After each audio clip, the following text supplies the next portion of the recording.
Поехали, да? Свет, смотри. Вот этому интервью в давно забытом журнале больше 11 лет. И ты мне тогда рассказывала про то, какие у тебя сложные времена. И правда, тебе было очень и очень непросто. Я рассказывала, как тебе трудно. Одна из наших коллег почитала, сказала, что Такое быть... Леонтьева, да она стерва, она вообще не умеет страдать.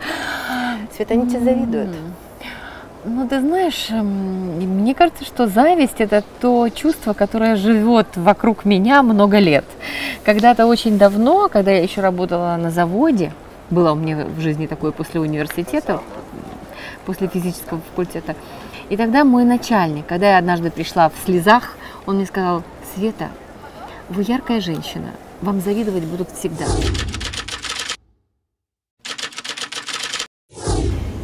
Когда-то я точно знаю, что дамы стриглись, причесывались, как Светлана Леонтьева. Они приносили твою фотографию и говорили: вот мне так, пожалуйста. Как тебе без эфира на первой кнопке? Ой, Хорошо. да. Ну, точно знаю, що поки що я так себе нормально відчуваю. Ти знаєш, у кожної людини в житті повинні бути паузи. Це коли ти, знаєш, біжиш, працюєш, а потім так раз зупинився, і тобі добре. От мені зараз добре. Я точно знаю, що потрібно працювати тоді, коли тобі в кайф. Коли ти робиш те, що ти хочеш, і те, що відповідає твоєму внутрішньому стану, і твоїм вподобанням, твоїм поняттям про добро і зло, про добре і погано. І коли ти це робиш, в тебе гарно виходить. А коли ти встаєш всупереч тому, що ти бачиш, що робиться навколо, якісь претензії до тебе пред'являють або до того, що ти робиш, ти бачиш, які люди тебе контролюють, або там, ну, кажуть тобі, що таке добре і що таке погано, а це не відповідає твоїм критеріям, то так краще не працювати. Краще бути цілісною натурою і робити те, що ти знаєш, хочеш, любиш і вважаєш правильним. От і все. Тому я зараз от в такому стані. У мене стільки те, що я не працюю на першій кнопці, не значить, що я взагалі не працюю. У мене повно роботи. Мы с тобой, когда встречались до записи, да, мы говорили по-русски, а когда подошла официантка, ты перешла на украинский. Это какая-то принципиальная позиция? Нет, ты знаешь, на самом деле я двуязичний чоловік, я говорю на русском і на українському язикі, але мені зручніше. Як каже мій син: мама, ти реальна українка, тому що коли ти сваришся, ты одразу переходишь українською мовою. Вообще-то я выросла в украиноязычной семье, у меня папа и мама украинцы, и у нас дома говорили на украинском. И вот мой сын Глеб, он ведь тоже до 6 лет говорил на украинском языке. А что после 6 случилось? А после 6 лет он пошел в детский сад, а потом в школу. Ага. И что? И Она вот русская школа была? Нет, школа была украинская, но это же дети.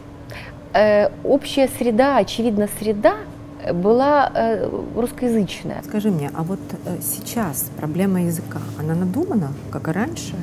Или все-таки есть у нас проблемы с этим? Ты знаешь, на самом деле, как всегда, любой вопрос, он состоит из нескольких составляющих. Прежде всего, если Украина должна состояться как нация, она должна понимать, что один из признаков нации – это все-таки язык.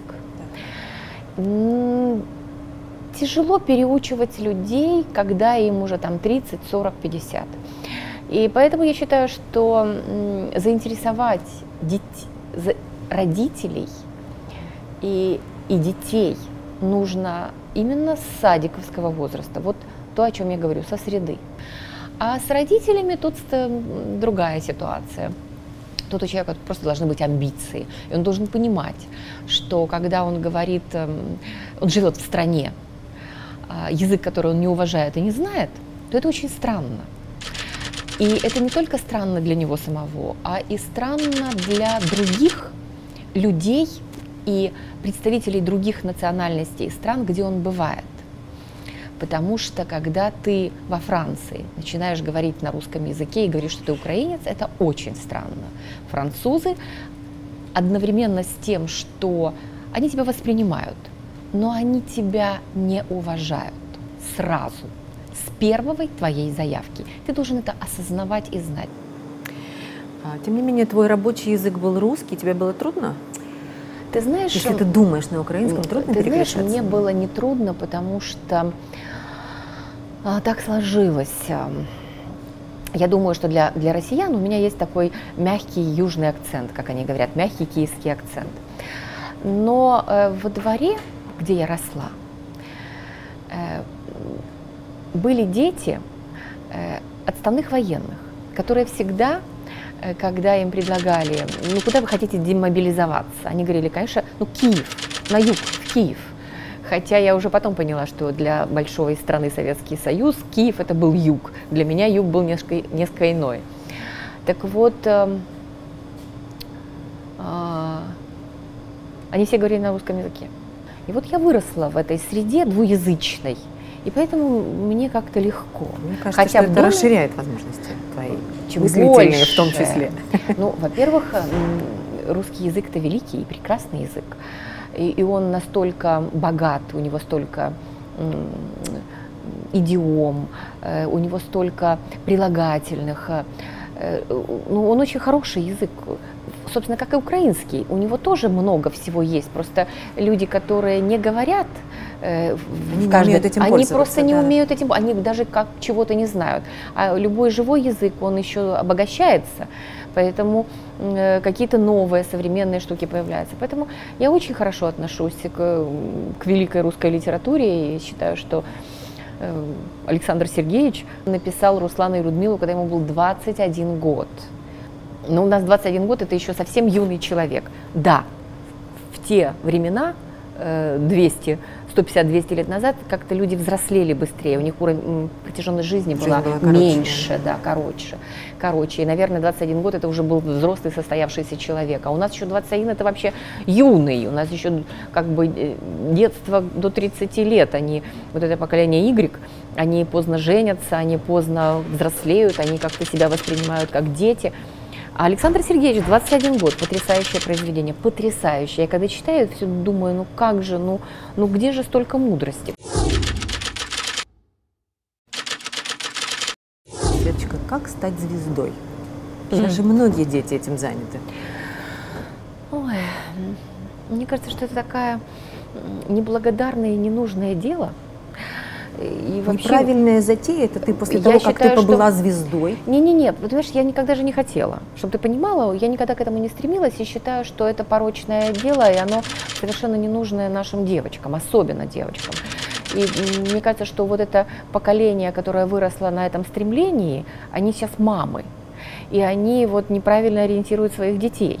И вот этих своих детей, которых они в этот шоу-бизнес, в общем, на самом деле, когда-то, помнишь, на телеканале Интер была такая программа «Шанс», по-моему. Да.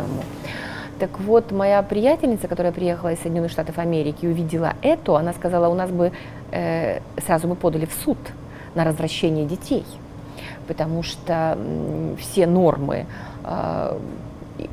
и правила говорят о том, что вот не надо это культивировать, это же наносное, это же не главное в жизни. Человек должен состояться и не просто блистать на экране, а блистать, как у нас сейчас, знаешь. А бытики мене показали по телевизору. А вот ценность жизни в другом, абсолютно в другом. Свет, ну потом поэтому все думают, что быть звездой легко. Вот опиши свой день, когда ты была ведущей на главном канале страны, ты просыпалась сразу красивая, о боже, сразу выходила в эфир, отдыхала. Я думала о том, что я мало уделяю времени своему сыну и своей семье, потому что если ты работаешь, то есть нужно четко понимать всем, кто вот идет работать на телевидении, на радио, вообще в медиа, должен понимать, что ты свою жизнь ты должен подчинить работе. Если ты к этому готов, то, конечно, флаг в руки. И ты должен понимать, что каждый день ты будешь сдавать экзамен. Каждый день. Если ты любишь экзамены сдавать, пожалуйста, я не видела таких людей, которые любят сдавать экзамены, но каждый день тебя будут оценивать. Что ты делаешь, как ты выглядишь, как ты ходишь, как ты говоришь. Я помню, что, да, например, у меня там была неделя эфиров, неделя без эфиров, да. Но вот та неделя, которая эфирная… Прекрасный график работы, говорят многие. С одной стороны. А с другой стороны, ведь не зря же охранники и люди, которые работают по 12 часов там в супермаркетах, еще раз где-нибудь, они тоже работают день через 3, знаете, как смена. И это потому, что когда ты выходишь в эфир, например, там в 8 часов, с 8 до 9 у тебя эфир, да, или там с полдевятого до 9, то ты готовишь день в 11 часов. Ты приходишь на работу к 11 часам, мониторишь всю информацию за день, твои коллеги там выходят в эфир на там, какие-то маленькие программы, а ты сидишь и мониторишь, и все это собираешь в одну историю. Это уже потом, когда у тебя есть опыт и практика, ты можешь себе позволить прийти, например, там, в 2 часа дня. И то это считается, что ты уже опоздал на работу. Потому что для того, чтобы быть в теме, в ритме дня, как изменяется событие, потом ты же всегда имел возможность влиять на события, то есть формировать какие-то съемки, говорить, что вот надо вот это подснять. То есть ты на работе целый день. Когда заканчивается эфир, он заканчивается в 9 часов вечера. Вот ты пришел в 11, в 9 закончился. Пока ты доехал домой, ты приходил в 11. Вот с 11 до 11, вот 12-часовой рабочий день. И так неделю. И после этой недели тебе хочется только одного. Никого не видеть, телевизор не смотреть, и чтобы тебя сутки не трогали. Тогда уже как-то оживаешь, потихонечку отходишь и так далее. Потом интересуешься, что делают коллеги. Нас учили делать новости, понимаешь? То есть выискивать что-то интересное. И всегда, может быть, это звучало несколько цинично, но если эта новость касается, не знаю, там, маленького количества людей, или это какой-то, знаете, убили, повесили, зарезали, то это криминальные новости. Это не берется, это не важно для всей страны. Это не важно, чтобы мы знали, что какая-то придурочная мамаша облила кипятком ребенка. Такое иногда бывает. Но это не значит, что с этого нужно начинать новостную программу. И вот это для меня, вот это как мы уже говорили, вот что такое хорошо, что такое плохо. И вот этот стандарт, когда в телевизоре показывают то, что вызывает самый большой интерес, а в криминал, вот эти, шутки ниже пояса, вот эта вся эта грязь, и вот она, конечно, вызывает интерес, но меня в детстве учили, что подглядывать в замочную скважину нехорошо. В какой-то период началась история, что мы должны идти за зрителем. Да что вы, а я думала, что у нас другая функция. Да, я тоже считала всегда, что наша функция информировать зрителя о том, что прежде всего в стране происходит и в мире. И с некоторых пор не очень смотрю новости провидных украинских каналов. Потому что вот этот американский стандарт, они так говорят. Хотя в Америке это совсем по-другому. И там много очень разных каналов, которые тоже по-разному позиционируются. Есть, конечно, криминальные новости. Так у нас тоже есть криминальные. Надзвичайные новины. Костик Стагній. Прекрасная ниша. Чудесно. Есть Женя Ткаченко. ЧП ТВ. Все, кто хочет, пожалуйста, смотрит. Магнолия. Давай поговорим о том, как новости делают. Как их делали при нас. Хорошо же делали новости. Да, хорошо. Кто главные в новостях? Ведущие, журналисты, выпускающий редактор, Ты знаешь, герой программы? Кто важен? Вообще, конечно, всегда должна быть, прежде всего, должна быть редакционная политика. Потому что любая новостная программа, она все равно подчиняется общему строю. Вот редакционная политика как раз формируется ведущим, выпускающим редактором, главным редактором, чтобы понять, что мы вообще делаем, что мы считаем новостью, что мы не считаем новостью. Вот с этого все начинается, понимаешь? Как ты себя чувствуешь, когда тебе новость навязали? Ты не считаешь, что это новость, но у тебя есть... Ну, давай откроем эту тайну. Не, ну, то есть конечно, ведущая было не такое. всегда Не, ну, естественно, ведущая в кадре не всегда. говорит своими словами. Чаще всего. Чаще всего так. Это же хорошо, когда ведущий имеет такой вес, который может влиять. Но как только ведущий доходит до этого самого, то ему надо менять работу. Потому что никто его такого не потерпит, влиятельного. Да, никто не хочет считаться. Проще же набрать молодых, которые будут подчиняться безоговорочно, и которые будут радоваться, что тебя вывели на первую кнопку страны. Это ж круто. Они будут управляемые и так далее. Хорошо же работать с умным начальником. Вот у нас же был Леша Мустафин прекрасный, который умняха, необыкновенное, энциклопедические абсолютно знания. Ты к нему мог подойти и спросить что-то, что ты не нашел там в интернете, и он тебе ответил, потому что он это все помнит и знает. И ты всегда на нем. И он брал на себя эту ответственность. И вот это вызывает всегда уважение, понимаешь? И когда такое иногда было, что партийные какие-то штучки проскакивали, я помню, у меня была одна такая история чудесная, что-то я вдруг решила, вот что-то мне так не понравилось. Это шла речь об одном из наших послов, который сделал политическое заявление. Оно, конечно, было вразрез непонятной государственной политики, и он ушел в отставку. А наши что-то решили... потроллить. Да. Решили, что надо обязательно дать только государственную точку зрения, а его практически нет. То есть заявление посла в программе не должно было звучать. И мне так стало обидно. За посла? Ну, за человека, который, в общем-то, он знал, чем это закончится. То есть это позиция. Это достаточно... поступок, вызывающий уважение. И я как человек медийный, и поступок его мне импонировал, и его позиция мне очень импонировала. И когда я увидела, как из моего текста убрали вторую часть, я возмутилась. И позвонила за 5 минут до эфира, сказала: восстановите, пожалуйста, мой текст. А на что мне Леша что-то там такое типа сказал, что там типа, что такое? У нас, мы даем так, у нас такая редакционная политика. Я говорю, да, так я тогда вообще это читать не буду. Хотите, чтобы я ушла из эфира? Он говорит, ну только посмей. Но это сопротивление имело свой эффект. Вообще информацию об этом убрали. То есть одностороннего подачи не было, понимаешь? То есть он все-таки при всем при том, что, ну вот это говорит об умном человеке, который, он понимал, что я права. Ну, Леша-то уже признался, да, что да. он темники не исполнял, он их писал. Да, он их писал, да, он их честно писал, да. Вот. И он убирал. Это был один случай, когда ты сопротивлялась? Или были какие-то случаи твоих коллег? Были такие случаи вообще потрясающие, когда Леша, он же тоже знал, что там что-то не так. Но, например, у нас же была такая система, при которой можно было...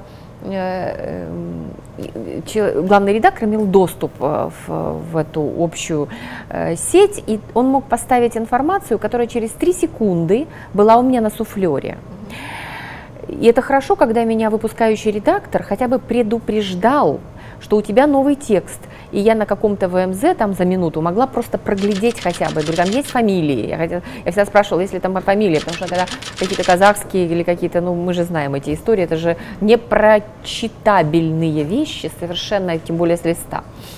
Поэтому такое было, когда вот раз за 3 секунды, то есть у меня уже во время прямого эфира у меня появлялись сообщения, которые я не видела, не читала, это были политические какие-то заявления и так далее.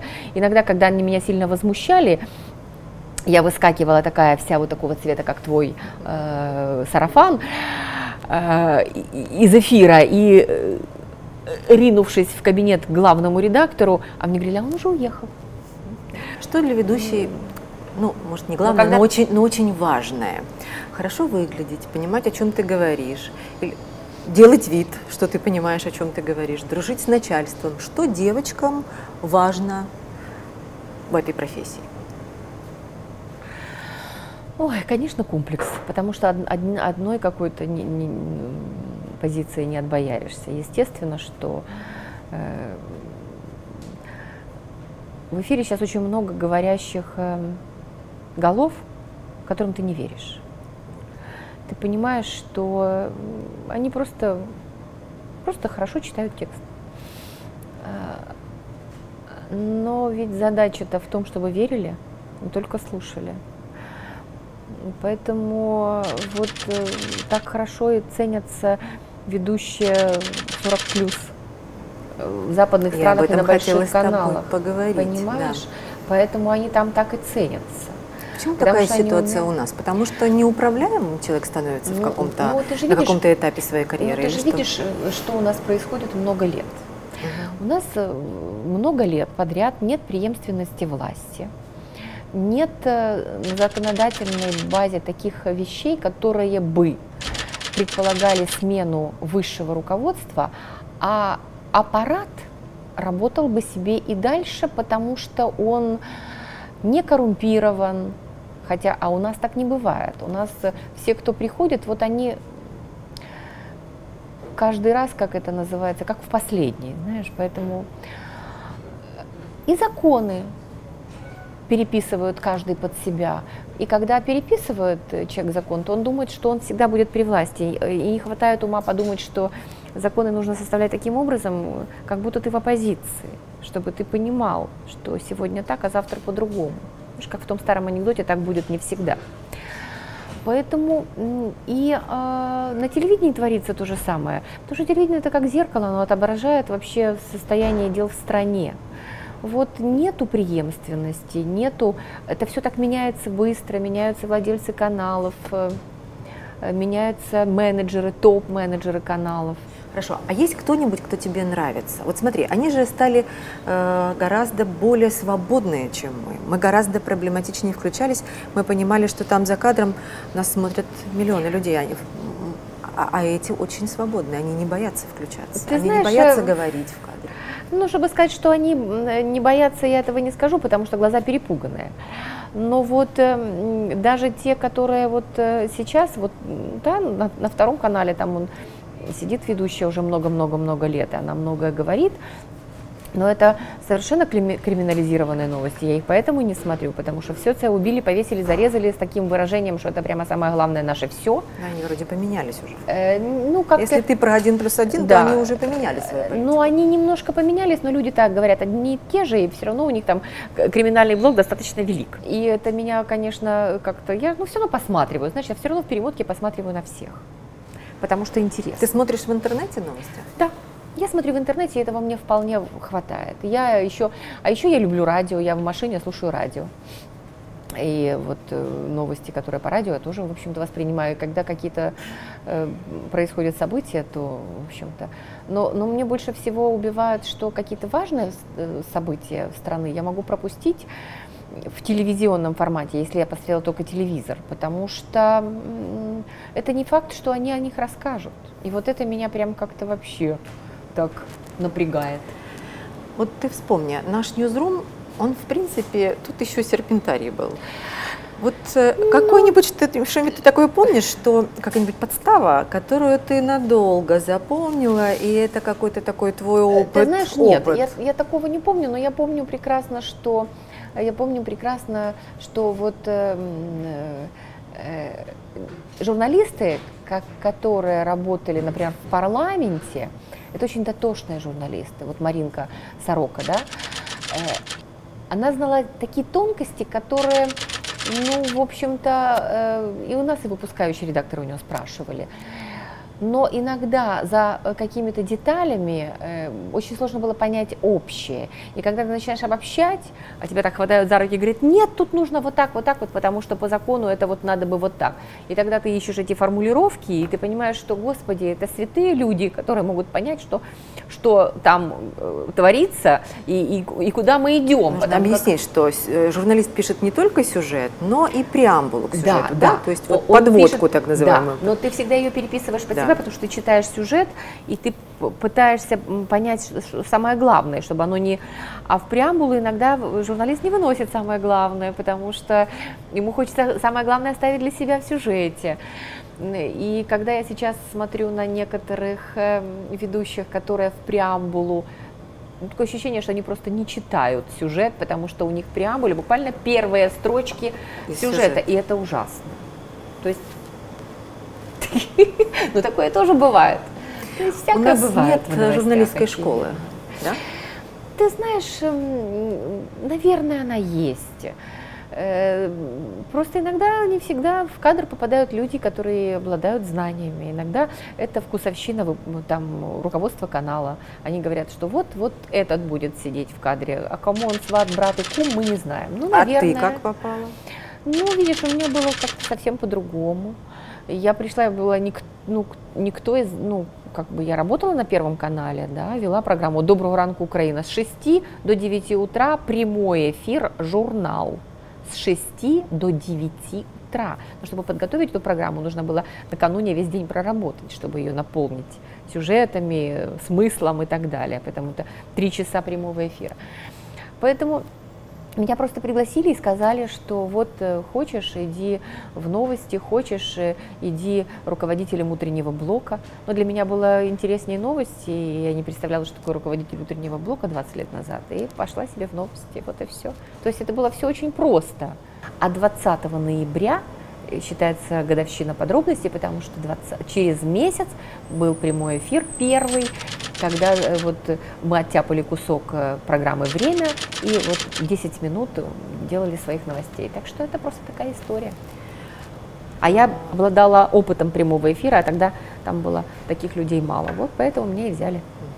Добрый вечер, я Светлана Леонтьева. Вы смотрите программу «Подробности».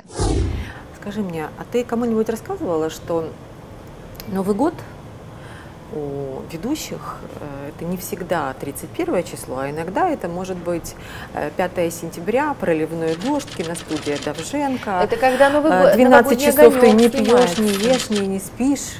Вот это как? Это все праздники были так или нет? Ой, о чем ты говоришь? Я, например, конечно, все, кто записывает новогодние, например, там большие концерты, это концертная программа, конечно, это сентябрь, иногда октябрь. И тогда ходишь и целые сутки всех поздравляешь с Новым годом, смотришь странно. А у нас Новый год.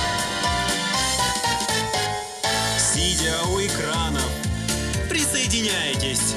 Веселее праздник, где еще найдешь? С лучшими друзьями в Новый год встречайтесь. Помните его, как встретишь, так и проведешь. Длинный стрелок, бессмертный, нас полночи ведет. Вам особое приглашение встретить с нами Новый год.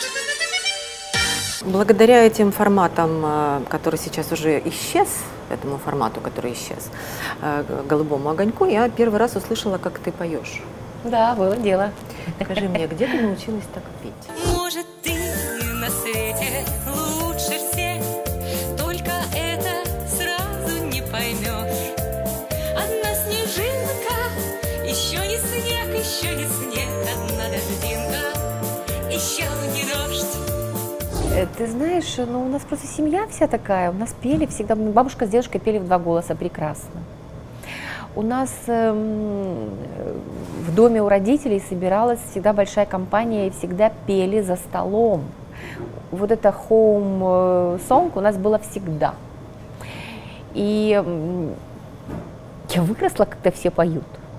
И когда я пошла учиться в университет, то моя подружка просто вот так меня застигли в большой физической аудитории и сказали, что вот у нас в хоре, а в университетский хор это вообще легендарная капелла Днепро, которая, кстати, первая когда-то, это был хор университета Святого Владимира, исполнили «Щедрик», самую популярную мелодию всех времен и народов, украинскую в мире.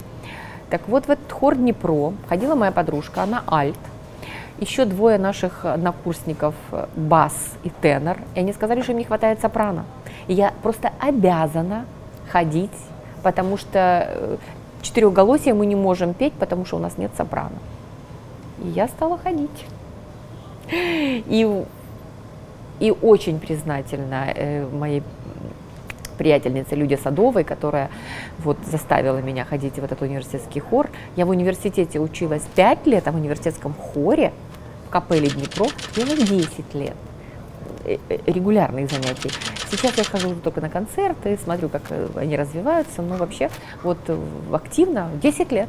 Вот поэтому, знаешь, когда сейчас мой муж организовывает благотворительные концерты в пользу Центра детской кардиологии и кардиохирургии, Центр Емца, и когда он предлагает мне там не только видение, но и пение, я могу ответить нормально и достойно.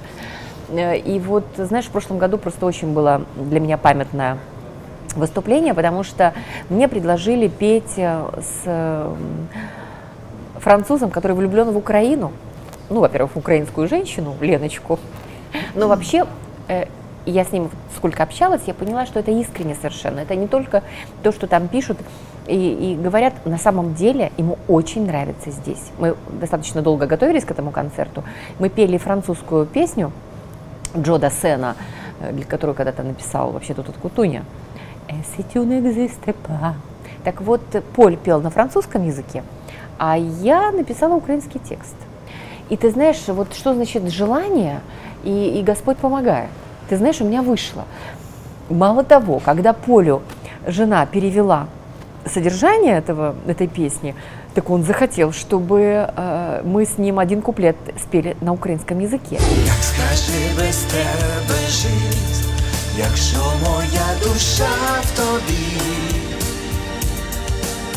може хмаркою в небо злетіть, лиш помітить погляд твій. Ну, я еще один знаю момент в твоей жизни творческий. Ты, хотя физик, но человек, который запросто поспорит с лириками. Все наши коллеги, ну, многие наши коллеги, ладно, подались в писатели. А ты Да, кто пишет художники. Да. Кто Как пишет так книги, вышло, Света? Когда ты к этому пришла? А вот опять же благотворительность.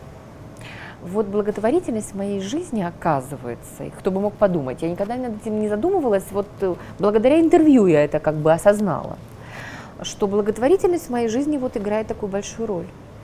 Как, вот этот же центр много лет назад предложил мне, еще там мой муж не работал, предложил мне, главврач этого центра, принять участие в благотворительном аукционе, когда художники и не художники в 4 руки за 7 часов, средняя длительность операции на сердце, пишут картину, которая должна быть продана на аукционе, и на заработанные деньги нужно будет покупать оборудование, потому что наука не стоит на месте.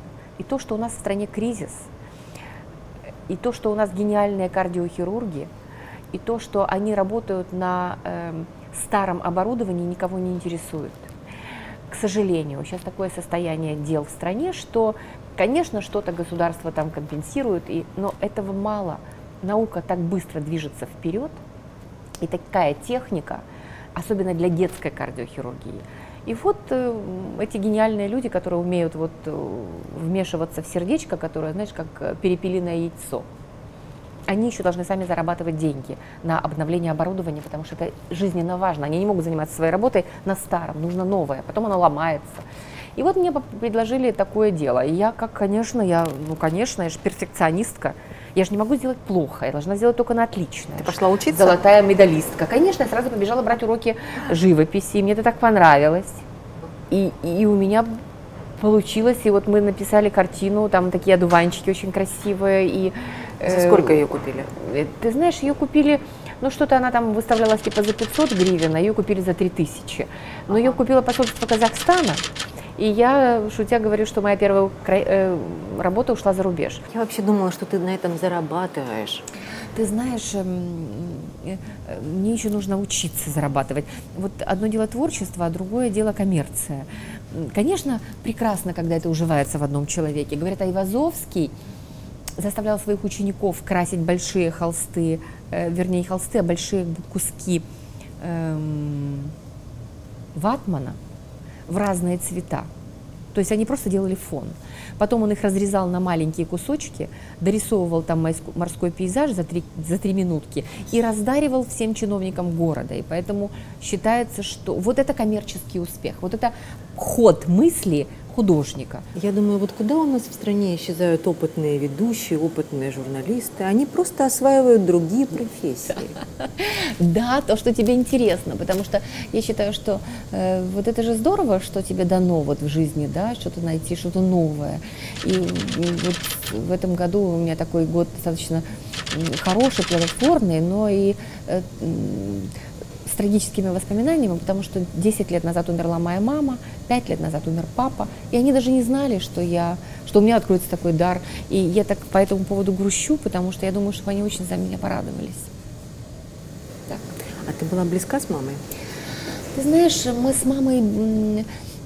Мама всегда считала, что я папина дочка. Она говорила, вот, против меня все. Это вот ты сейчас ты вспоминаешь и думаешь, что вот я всегда прошу прощения, что я всегда хотела оградить маму от какого-то тяжелого физического труда, потому что, знаешь, мама такая у меня была главный бабушкин помощник. И огород, и я им помогала, и я умею работать, и я знаю, что такое собирать картошку и садить помидоры, и там окучивать все. И я все время хотела, чтобы мама меньше работала. Я потому всегда с ней ссорилась, а мама всегда работала. Но слава богу, она у меня в такой красивой, хорошей форме. И она практически не болела, она умерла очень быстро от разрыва аорты в возрасте 79 лет. И невзирая на то, что я была папина дочка, но я всегда очень любила маму и вспоминаю, потому что я же пошла на физический факультет. Мама сказала, ни в коем случае. Мне очень красиво получалось в детстве рисовать. Ага, вот это. И я рисовала куколкам. Кстати, напомнила мне одна моя приятельница, с которой мы жили в одном доме. Она была немножко младше меня. Она пошла на физический факультет, потому что я туда поступила. Но она мне напомнила, мы через Facebook нашлись, и она мне напомнила, помнишь, говорит, как ты рисовала куколок, которых мы одевали в твои платьички, а такие, когда-то рисовались такие куколки, бумажные вырезались, и там на них такие одежечки. И вот я, оказывается, очень красиво рисовала эти одежки, я рисовала в детстве очень, я любила это дело. Так что вот это вот...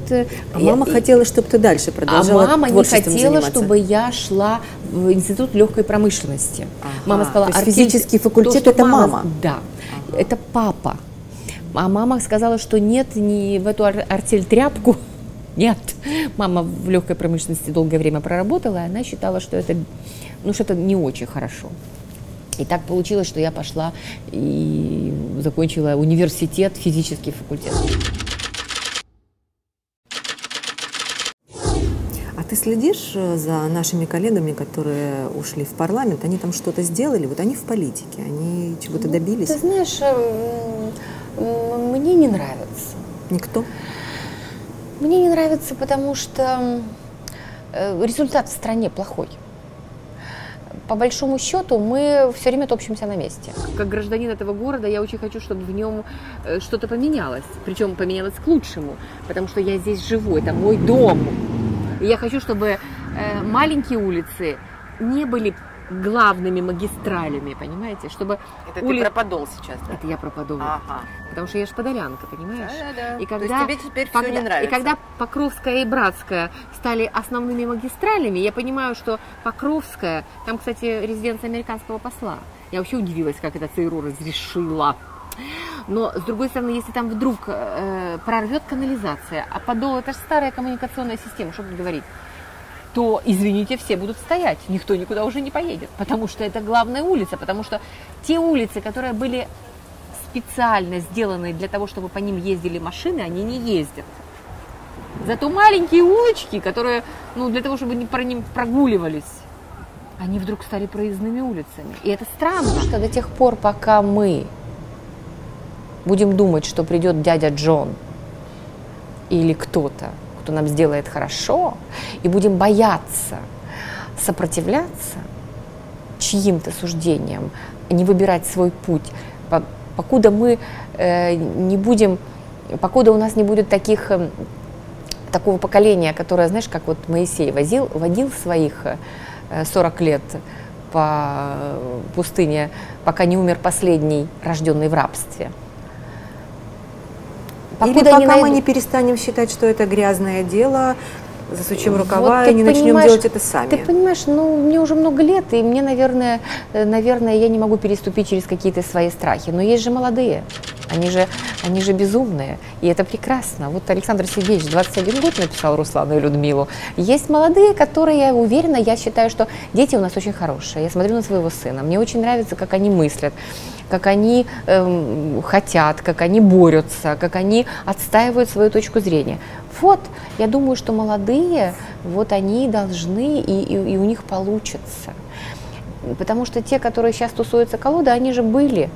За 25 лет ничего не изменили, потому что приходят к власти те, кто попробовал, кто говорит на словах одно, а делает другое. Ведь главное же действие. Скажи мне, у нас в последнее время, особенно в стране, журналистика – опасная профессия.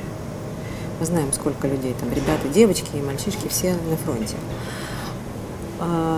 Ведущий, он большую часть времени проводит в студии. Это безопасная профессия?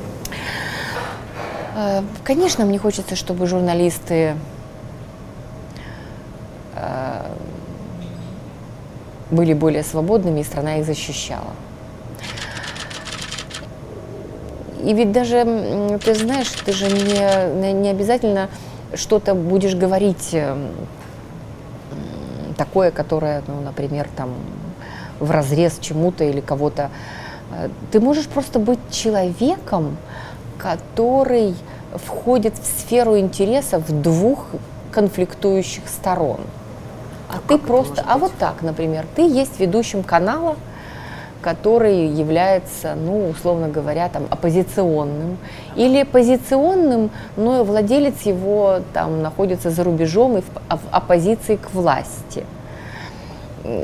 Вполне возможно, что могут быть интересы, которые затрагиваются какими-то криминальными, потому что, кроме того, что у нас же ведь владельцы медиаканалов, они же являются и крупными бизнесменами, я бы сказала, миллионерами, а то или миллиардерами.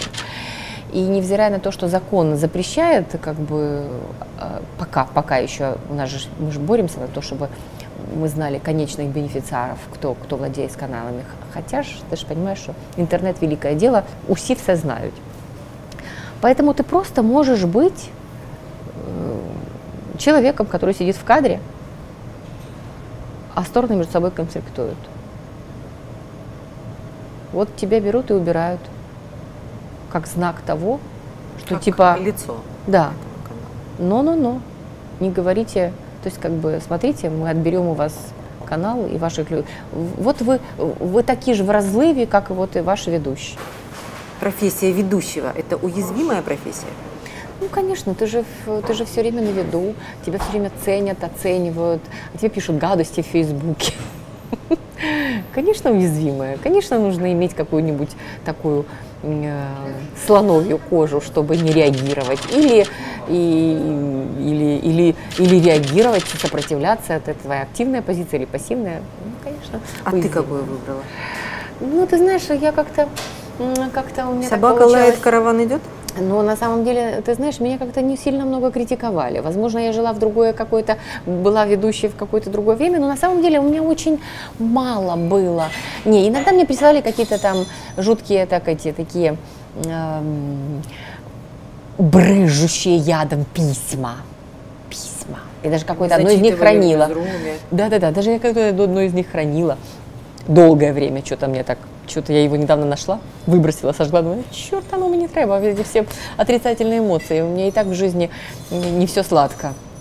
Вот, но как-то, я не знаю, мне, наверное, повезло, мне как-то или я умею селектировать и запоминать только хорошее, я не знаю. Скажи, в чем секрет? Почему бывшие интеровцы той команды все еще собираются? Почему мы рады видеть друг друга? Ты знаешь, как интересно? Мне кажется, что это же был такой очень творческий коллектив. Мы делали канал, так как мы это видим, мы были молоды. Свободны? И свободны. И нам было интересно с друг другом. Это был достаточно жесткий отбор. Ты же помнишь, что, например, там Володя Арьев у нас проработал всего там годик и ушел. То есть кто-то приходил, вот Винтонев Роман тоже пришел и ушел. То есть кто-то уходил и приходил, а кто-то оставался. И вот те, кто оставались, они долгое время работали, вот я 9,5 лет, практически 10 лет проработала на телеканале Интер, и очень хорошие воспоминания. Во-первых, это такая очень была мощная, сильная профессиональная команда. Ну вот люди помнят, как они работали вместе, как им было интересно, весело, и собираются, ну почему нет? Ну, во-первых, это было яркое очень время, согласись. Это было очень яркое время. Мы были молоды, нам было интересно вместе. И нам интересно и сейчас вместе, потому что вот этот естественный отбор, он отобрал команду единомышленников, которые делали одно общее интересное дело. Когда-то Леночка из «Квартала» сказала в интервью Маше Ефросининой, когда она ее спросила о том, что чего ты боишься, что у тебя там сидит, чего ты не всем говоришь. Она сказала: мне кажется, что я без «Квартала» никто. Я звезда только с «Кварталом». У тебя было такое ощущение с Интером, что ты звезда только когда у тебя есть Интер? Нет. Ты знаешь, нет. Хотя до сих пор, меня еще до сих пор ассоциируют, уже столько лет прошло, 10 лет, они все равно ассоциируют меня с телеканалом Интер. Ты знаешь, нет. Вот, ты знаешь, при всем при том, что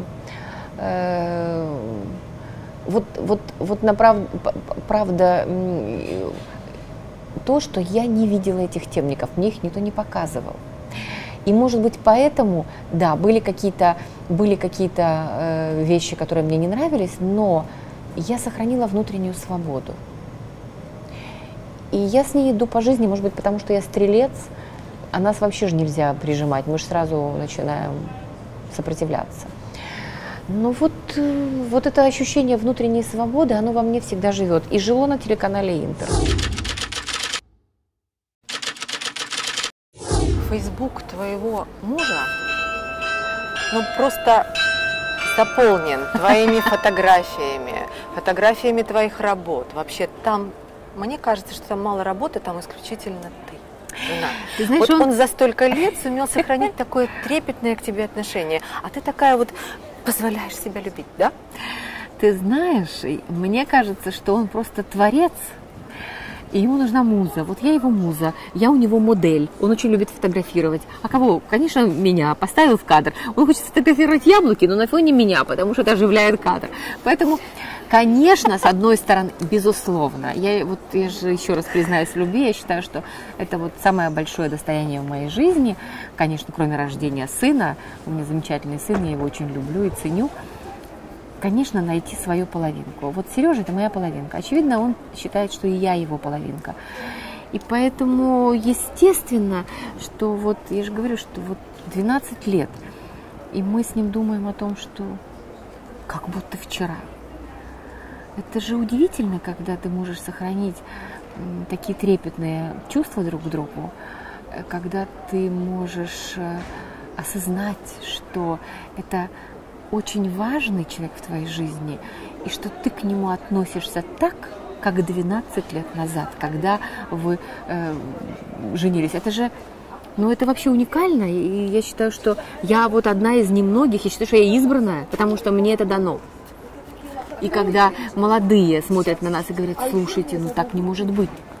Я говорю: может, девочки, существует любовь, она есть, ее просто нужно дождаться и найти. Все очень просто.